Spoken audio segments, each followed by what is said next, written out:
എന്നോട് വരുന്ന എൻ്റെ അടുത്ത് വരുന്ന പുതിയ പയ്യന്മാരുടെ അടുത്തൊക്കെ ഞാൻ പറയും, നിങ്ങളിങ്ങനെ ഡയറക്ടേഴ്സിനെ കോൺടാക്ട് ചെയ്യാതിരിക്കരുത്, നിങ്ങൾ കോൺടാക്ട് ചെയ്യണം. കോൺടാക്ട് ചെയ്താലേ നിങ്ങൾക്ക് കിട്ടുള്ളൂ വേഷം. ഇത് വിചാരിച്ച് കുഴപ്പിക്കുന്ന ചോദ്യം ചോദിക്കില്ലെന്നാണ് വിചാരിച്ചു. പക്ഷെ എൻ്റെ ജീവിതത്തിൻ്റെ ഒരു കണക്കും എൻ്റെ കയ്യിൽ. നാടകമാണ് നമ്മളൊരു ഇതാണ് നമ്മൾ വിചാരിച്ചിരുന്നത്. അന്ന് ഒന്നും സിനിമ എന്ന് പറയുന്നത് നമ്മളെ വിദൂരമായ സ്വപ്നങ്ങളിൽ പോലും ഇല്ലാതിരുന്നത്. യോഗ ചെയ്യുമല്ലേ? ഒന്നുമില്ല, ഇതൊക്കെ യോഗമാണ്.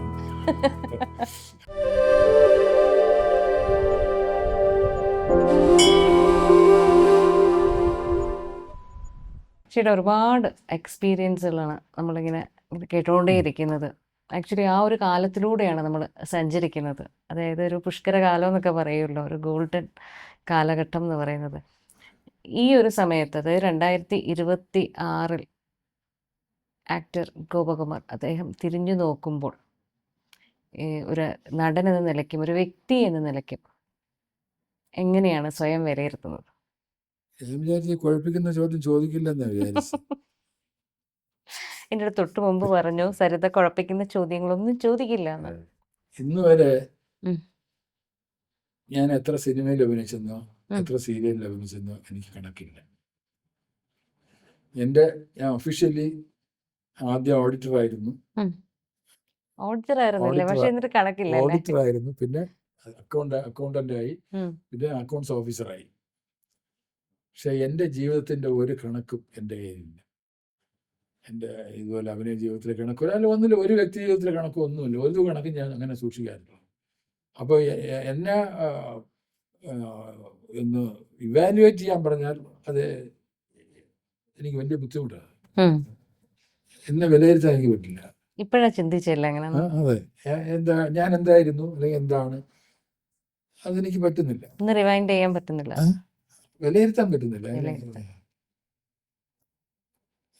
ഞാൻ നേരത്തെ പറഞ്ഞ പോലെ എനിക്ക് ആരായാലും നല്ല മനുഷ്യനാവണം എന്നായിരുന്നു എൻ്റെ എപ്പോഴുള്ള ആഗ്രഹം. അന്നും അതെ ഇന്നും അത്, നല്ല മനുഷ്യനായിരിക്കണം, മനുഷ്യനെ സ്നേഹിക്കാനുള്ള ഇത് വേണം. നമ്മളെ സ്നേഹിക്കുന്നവരെ പ്രത്യേകിച്ച് സ്നേഹിക്കണം, പൊതുവെ എല്ലാവരെയും സ്നേഹിക്കണം. അങ്ങനെ ഒരു മനസ്ഥിതിയാണ് ഉള്ളത്.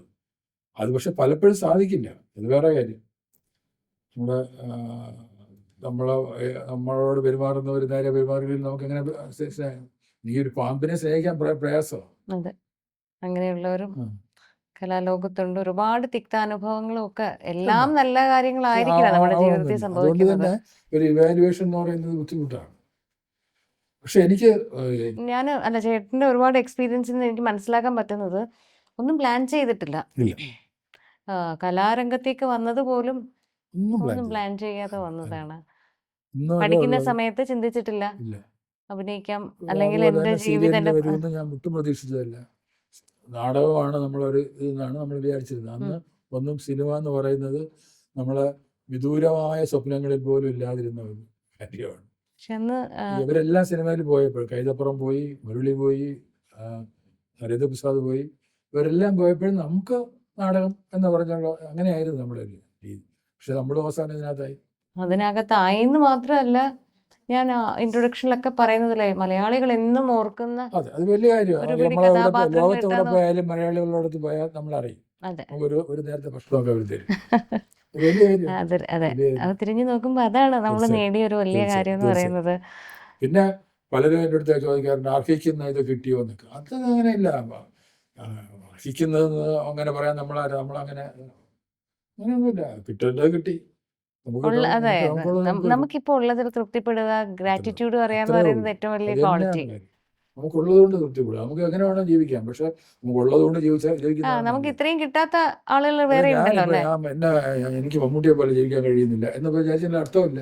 മമ്മൂട്ടിയും ഗോപകുമാർ അതാണ്. നമുക്ക് നമ്മുടേതായ വ്യക്തിത്വമുണ്ട്, നമ്മുടെ ജീവിതമുണ്ട്, നമ്മുടെ സ്വഭാവ ഗുണങ്ങളുണ്ട്, നമ്മുടെ ചുറ്റുപാടുകളുണ്ട്. അതിൽ സംതൃപ്തിപ്പെടുക എന്നുള്ളത് ഏറ്റവും വലിയ സമാധാനം കിട്ടുന്നത് അപ്പോഴാണ്. തീർച്ചയായിട്ടും സമാധാനം ഉണ്ടോ? തീർച്ചയായിട്ടും സുഖമായിട്ട് ഉറങ്ങാൻ പറ്റുന്നുണ്ടല്ലോ.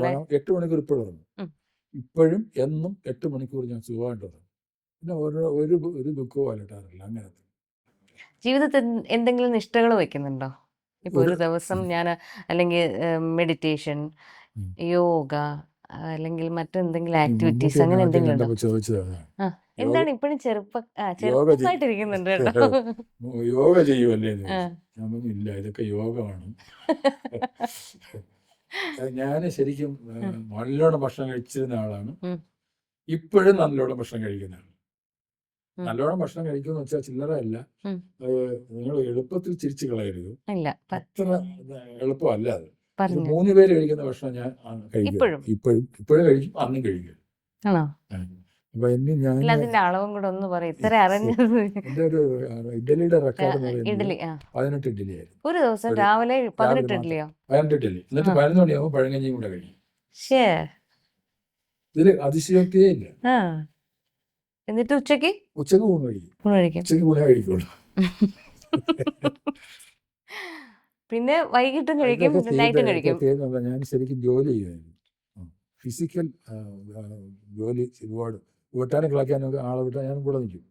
വീട്ടിലൊക്കെ വെട്ടാനും കിളയ്ക്കാനും ഒക്കെ കൂടെ നിൽക്കുമായിരുന്നു. അല്ല, ഈ ഇത്രയും ഫുഡ് കഴിക്കുമെന്ന് പറഞ്ഞാൽ ചേട്ടനെ കണ്ട പറയില്ല. ഇപ്പം ഗ്ലാമർ കൂടിയിട്ടുണ്ട്.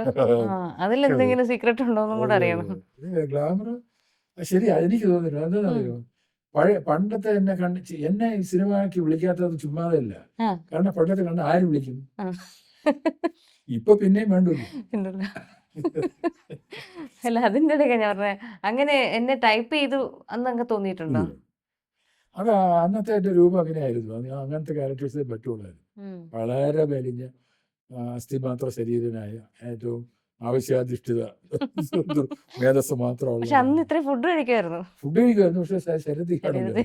അപ്പൊ ഇത് പലരും എന്നോട് ചോദിക്കുമ്പോൾ അത് ചിലർക്ക് ശരീരത്തിൽ വരും, ചിലർക്ക് ബുദ്ധിയിലാണ് വരുന്നത്.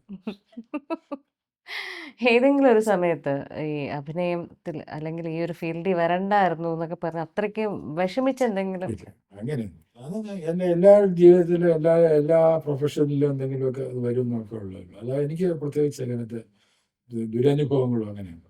ഇല്ല, എല്ലാം പോസിറ്റീവായിട്ട് എല്ലാം പോസിറ്റീവ്. നമുക്ക് ഒരുപാട് ഇഷ്ടമുള്ള ഒരു പാവം ചേട്ടനാണ് അല്ലേ? എല്ലാവരോടും വളരെ സ്നേഹത്തോടെ. അതാണ് ഏറ്റവും ഇമ്പോർട്ടൻ്റ് ആയിട്ട്. അല്ലെങ്കിൽ ഞാൻ ഗോപകുമാർ ചേട്ടനെ പരിചയപ്പെട്ടപ്പോൾ തന്നെ എൻ്റെ മനസ്സിലേക്ക് തോന്നിയത് യാതൊരുവിധ ചാടകളും ഇല്ലാത്ത, വളരെ എന്താ പറയുക, വളരെ ഫ്രീ ആയിട്ട് ഇടപെടുന്ന ഒരാൾ, പച്ചയായ മനുഷ്യൻ. നല്ല മനുഷ്യനാവാനാണ് ആദ്യം ശ്രമിക്കേണ്ടത്. നല്ല കലാകാരനാവുമ്പോൾ എല്ലാവരും നല്ല മനുഷ്യനാണ്. ഇപ്പോഴത്തെ ഈ തലമുറ എടുത്തൊരു അഡ്വൈസ് ഒക്കെ കൊടുക്കാൻ പറഞ്ഞ 40 വർഷത്തെ എക്സ്പീരിയൻസ് എന്ന് പറഞ്ഞാൽ അധികം എന്റെ ഇതുവരെ ഞാൻ പറഞ്ഞ കാര്യങ്ങളൊക്കെ തന്നെയാണ് അത് അഡ്വൈസാണ്. അഡ്വൈസ് എന്തെങ്കിലും വേണമെന്നുണ്ടെങ്കിൽ അതാണ് അഡ്വൈസ്. ഞാൻ എങ്ങനെയാണോ വന്നത് അതാണ്. എനിക്ക് എന്നെ കുറിച്ച് മാത്രമേ പറയാൻ പറ്റുള്ളൂ. അല്ല വേറൊരാളെങ്ങനെയാണ് അയാളെ തീരുമാനിക്കുന്നു. അങ്ങനെയാണ് ഇങ്ങനെ ആളുകളെ വല്ല. അപ്പോൾ ഈ ഇപ്പം ഇങ്ങനെയുള്ള കുട്ടികളുടെയൊക്കെ മൂവിയിലൊക്കെ വരയ്ക്കുമ്പം എന്തെങ്കിലുമൊക്കെ ഉപദേശമൊക്കെ മോനെ ഇങ്ങനെ അങ്ങനെയല്ല ഇങ്ങനെയൊക്കെയാണെന്ന് അങ്ങനെയൊക്കെ പറയാം. അതിന്റെ ആവശ്യമില്ല. അല്ല, അവർക്ക് അവരുടേതായ ഒരു അവര് ചെയ്യുന്ന കഥയിലുള്ള പ്രത്യേക പ്രശ്നങ്ങളേ ഉള്ളൂ. അല്ലാതെ അവർ നമ്മളോട് ഡീലിങ്സിനൊന്നും ഒരു കുഴപ്പമില്ല. വളരെ അന്തസ്സായിട്ട് അവർ പാടുന്നത്. നമ്മളെത്രയും സീനിയർ ആണെന്ന് അത് മനസ്സിലാക്കി തന്നെ അവർ പെരുമാറുന്നു. അങ്ങനത്തെ ഒന്ന് ഫീൽ ചെയ്തിട്ടില്ല.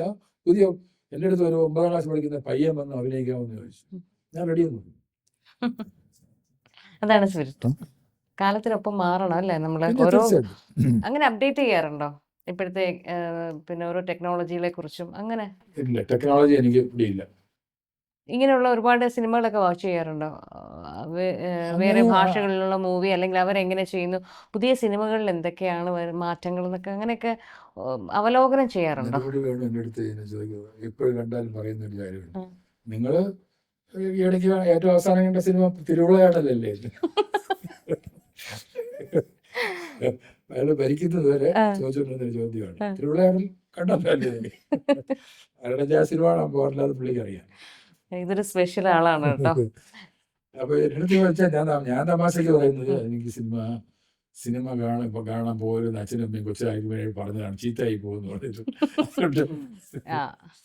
നല്ല ആളാണ്. ഏറ്റവും കൂടുതൽ സീരിയലിലും സിനിമയിൽ അഭിനയിച്ച ആള് പറയും ഇത് വൈറലാവും ചിലപ്പോ. അപ്പൊ ഞാൻ പറയുന്നത് തമാശയായിട്ട് പറയുന്നത്. ഇനി അടുത്ത ചോദ്യം എന്ന് പറയുന്നത്, എന്തായാലും 2026 40 വർഷത്തിലേറെ എക്സ്പീരിയൻസ് ഒക്കെ പറയാം, ആഗ്രഹങ്ങൾ മനുഷ്യന് അവസാനിക്കുന്നില്ലല്ലോ. അപ്പൊ ഇനി മനസ്സിൽ കൊണ്ടു നടക്കുന്ന ഒരു ആഗ്രഹം? ഞാൻ ഈ പറയുന്ന കേട്ടാൽ സരിത ഇപ്പൊ ചോദിക്കുന്ന ചോദ്യങ്ങൾക്കെല്ലാം ഞാൻ ഇങ്ങനെ പറയുന്നല്ലോ, ഇയാള് മനഃപൂർവ്വം പറയുന്നതാണെന്ന് തോന്നുന്നു. ഞാൻ അങ്ങനെയല്ല. എനിക്ക് സ്വപ്നങ്ങളില്ല. ഇല്ലേ? ഇല്ല. എനിക്ക് ഇന്ന് എന്ത് വരുന്നു അത് തന്നെയാണ് ഇന്ന് എനിക്കുള്ളത്. ഒരാഗ്രഹം പോലും നാളത്തെ ഇല്ലാത്ത കുറിച്ചില്ല. മനുഷ്യരുണ്ടാവോ? ഇല്ല, സത്യം പറഞ്ഞില്ല. ആ ഒരാഗ്രഹവും ഇല്ല. അത് എൻ്റെ കുടുംബത്തിലുള്ളവർക്കും അറിയാം. ഈശ്വരാ, എന്തോരു നല്ല ജീവിതമാണിത്. എനിക്ക് അസൂയ തോന്നുന്നു. എനിക്കാഗ്രഹം കാരണം ഒരാളുടെ ജീവിതത്തിൽ ആഗ്രഹങ്ങളാണ് അവരെ ഏറ്റവും കൂടുതൽ വിഷമിപ്പിക്കുന്നത്, അല്ലെങ്കിൽ സ്വപ്നം അല്ല കാണണം എന്നൊക്കെയാണ് സ്വപ്നം നമ്മുടെ കാണണം എന്ന് പറയുന്നത്. പക്ഷെ ഏറ്റവും കൂടുതൽ നിരാശ ഉണ്ടാവുന്നത് അതിൽ നിന്ന് നടന്നില്ലെങ്കിൽ അതിന്റെ ഒരു എനിക്ക് നിരാശ ഉണ്ടോ? ആ, എനിക്ക് ആ നിരാശ ഇല്ല. ഒന്നിലുമില്ല. ഹാപ്പി. ഹാപ്പിയാണ്, എപ്പോഴും ഹാപ്പിയാണ്. യെസ്. അല്ലാതെ നമുക്ക് കിട്ടാത്തതൊന്നും നമ്മുടെ അല്ല എന്ന് വിചാരിക്കുന്ന ആളാണ്. അതുകൊണ്ട് തന്നെ എനിക്ക് ഒന്നും പ്ലാൻ ചെയ്യാറില്ലേ? ഇല്ല, അതും ഇല്ല. ഇല്ല, ഒന്നും പ്ലാൻ പക്ഷെ ചെയ്യാം. ഇന്ന് രാവിലെ എഴുന്നേറ്റു, ഇന്ന് നമുക്ക് ഇന്റർവ്യൂ ഉണ്ടെന്ന് പറഞ്ഞു, അപ്പൊ അങ്ങനെയുള്ള നമ്മളൊരു അതിപ്പോ നമ്മൾ ചെയ്യേണ്ട കാര്യങ്ങൾ, ഇപ്പൊ ഷൂട്ടിംഗ് ഉണ്ടെങ്കിൽ എനിക്ക് രാവിലെ എണീക്കണം, അതൊക്കെ പ്ലാൻ ചെയ്താലും പറ്റില്ലല്ലോ. അത് അല്ലത് തീരുമാനിച്ചു കഴിഞ്ഞാൽ അത് ചെയ്തേ പറ്റുള്ളൂ. അല്ലാതെ എനിക്കിത് കിട്ടാൻ വേണ്ടി എന്തെങ്കിലും ഞാൻ ഇതുവരെ ചെയ്തിട്ടില്ല. അപ്പൊ ഇപ്പം ഒരു അഭിനേതാവ് എന്നുള്ള നിലയ്ക്ക് തൃപ്തനാണ്. ഇനിയിപ്പോ ഒരു ഡയറക്ടർ ആവുകയോ അങ്ങനെ മറ്റെന്തെങ്കിലും ഒരു നിർമ്മാതാവ് ആവുകയോ അങ്ങനെ ഒന്നും ഒരു ആഗ്രഹമില്ല. എനിക്ക് തോന്നുന്നില്ല. ഒരു കഥ എനിക്ക് ഡയറക്ട് ചെയ്തിട്ടുണ്ട്. ഏറ്റവും ഇഷ്ടപ്പെട്ട കഥ ഏതാണ്? അല്ലെങ്കിൽ ഒരു കഥാപാത്രം ആകണമെന്നൊക്കെ ആഗ്രഹമുണ്ടോ? കഥാകാരൻ എന്ന് പറയുന്നത് ബഷീറാണ്. ഏതെങ്കിലും ഒരു ക്യാരക്ടർ ചെയ്യണമെന്നോ ഉണ്ടോ? അല്ല, അത് വന്നു കഴിഞ്ഞാലേ എന്റെ ക്യാരക്ടറാകും. എന്റെ അടുത്ത് ഒരാൾ ചെയ്യണമെന്ന് ഒരു രക്ഷയില്ല കേട്ടോ പല അല്ല, ഞാൻ സത്യം പറയണേ, യാതൊരു അതിശയോക്തിയില്ല. ഇതൊരു തർക്കത്തിന് വേണ്ടി പറയുന്നതല്ല, അല്ലെങ്കിൽ എന്നെ അങ്ങ് ബൂസ്റ്റ് ചെയ്യാൻ വേണ്ടി പറയുന്നതല്ല, സത്യമായിട്ട് പറയുന്നത്. എനിക്ക് അങ്ങനെ ഒരു സ്വപ്നമില്ല. സ്വപ്നമില്ലാത്തൊരു മനുഷ്യൻ എന്നുള്ള സ്വപ്നം കാണണമെന്ന് ഞാൻ ഡയറക്ടേഴ്സിനെ വിളിക്കാറില്ല. പക്ഷെ എൻ്റെ അടുത്ത് വരുന്ന പുതിയ പയ്യന്മാരുടെ അടുത്തൊക്കെ ഞാൻ പറയും, നിങ്ങളിങ്ങനെ ഡയറക്ടേഴ്സിനൊന്നും കോൺടാക്ട് ചെയ്യാതിരിക്കരുത്, നിങ്ങൾ കോൺടാക്ട് ചെയ്യണം. കോൺടാക്ട് ചെയ്താലേ നിങ്ങൾക്ക് കിട്ടുള്ളൂ വേഷങ്ങൾ. പക്ഷെ എനിക്കത് ചെയ്യാൻ പറ്റുന്നില്ല, എനിക്ക് അങ്ങനെ പറയാനേ പറ്റുന്നു.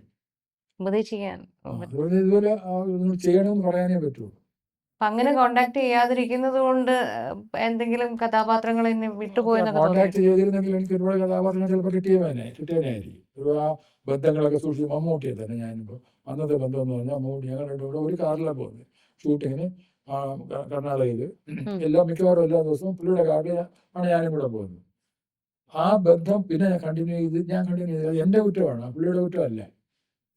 പുള്ളിക്ക് എന്നെ വിളിക്കാനുള്ള സമയം കിട്ടുമോ? ഇല്ല. പുള്ളി ഇത്രയും തിരക്കുള്ള മനുഷ്യനാണ്, അത്രയും വലിയ ആളാണ്. ഞാനാണ് പുള്ളിയെ വിളിക്കുന്നത്, പക്ഷെ ഞാൻ വിളിച്ചിട്ടില്ല. ഞാൻ വിളിച്ചിരുന്നെങ്കിൽ എനിക്ക് ഒരുപാട് വേഷം ചെയ്യാൻ പറ്റിയത്. എനിക്കറിയാം, മോഹൻലാലുമായിട്ടും അതെ. എന്തായാലും ഞാനിങ്ങനെയാണ്. ഇതാണ് നമ്മുടെ പ്രിയപ്പെട്ട ആക്ടർ M.R. ഗോപകുമാർ ചേട്ടൻ. അപ്പൊ എന്തായാലും ഒരുപാട് നല്ല നല്ല കാര്യങ്ങളൊക്കെ ഷെയർ ചെയ്യാൻ പറ്റിയില്ലേ? തീർച്ചയായും. എന്തെങ്കിലും ഞങ്ങളുടെ പ്രേക്ഷകരോട് പറയാനുണ്ടോ? ഞാൻ നേരത്തെ പറഞ്ഞ പോലെയാണ്, നമ്മൾ ഏത് രംഗത്ത് നിങ്ങളിൽ പലരും അഭിനേതാക്കളാവണമെന്നൊന്നുമില്ല, വേറെ ഏതെങ്കിലും എല്ലാ രംഗത്തുമുള്ള എല്ലാ ഫീൽഡിലുള്ള ആൾക്കാർക്കാണ്. അവരെ ആരായാലും ശരി, ആദ്യം നല്ല മനുഷ്യനാണ്. ഏറ്റവും പ്രധാനം എന്ന് പറയുന്നത് നമ്മൾ രാജ്യസ്നേഹികളായി ജീവിക്കണം. നേഷൻ ഫസ്റ്റ്, ബാക്കി എല്ലാം പിന്നീട്. ബാക്കി നമ്മുടെ ജാതി, മതം, നമ്മുടെ വർണ്ണം എല്ലാം വേറെ പിന്നീടായിരുന്നു. ആദ്യം നമ്മുടെ രാജ്യം നന്നായാലേ നമ്മൾ എന്തും, നമ്മുടെ നടനായാലും നന്നാവണമെങ്കിൽ നമ്മുടെ രാജ്യം നന്നാവണം. അല്ലെങ്കിൽ നമ്മളൊരു ഇറച്ചിവെട്ടുകാരനാണെങ്കിൽ നമ്മൾ നന്നാവണമെങ്കിൽ നമ്മുടെ രാജ്യം നന്നാവണം. നമ്മൾ ഏത് ജോലിക്കാരനും, കൂലിവേലക്കാരനും, ഏത് ജോലിക്കാരനായാലും നമ്മൾ നന്നാവണമെങ്കിൽ നമ്മുടെ രാജ്യം നന്നായിരിക്കും. അല്ലാതെ എങ്കിൽ എനിക്ക് പണ്ട് 95 എനിക്ക് ഒരു വെളിയിൽ നിന്നൊരു ചാൻസ് വന്നു. സ്പിൽബർഗിൻ്റെ ഒരു പടത്തിൽ അഭിനയിക്കാനുള്ള ഇത് വന്നു. അപ്പോൾ എനിക്ക് പോകാൻ പറ്റിയില്ല. എന്തുകൊണ്ടാണെന്നറിയാമോ? ഞാൻ ഇന്ത്യക്കാരനായിരുന്നു. അന്ന് ഇന്ത്യക്കാരന് ഒരു വിസ കിട്ടാൻ അത്രയും പ്രയാസം ഉണ്ടായിരുന്നു.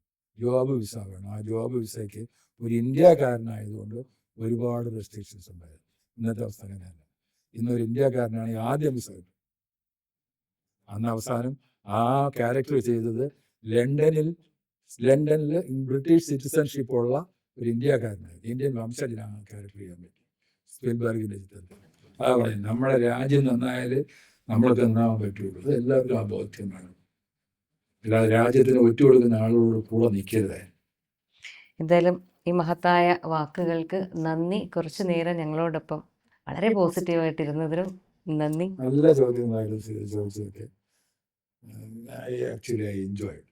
Thank you so much. അപ്പോൾ എല്ലാവിധ ഭാവുകങ്ങളും. നന്നായിരിക്കും. ഇനി ഒരുപാട് നല്ല കഥാപാത്രങ്ങളൊക്കെ തേടി വരട്ടെ. എപ്പോഴും ഹാപ്പി ആയിരിക്കാൻ പറ്റട്ടെ. തീർച്ചയായും എല്ലാവരും നന്നായിരിക്കട്ടെ. എല്ലാവരും ലോകാസമസ്ത സുഖിനോ പോകുന്നു.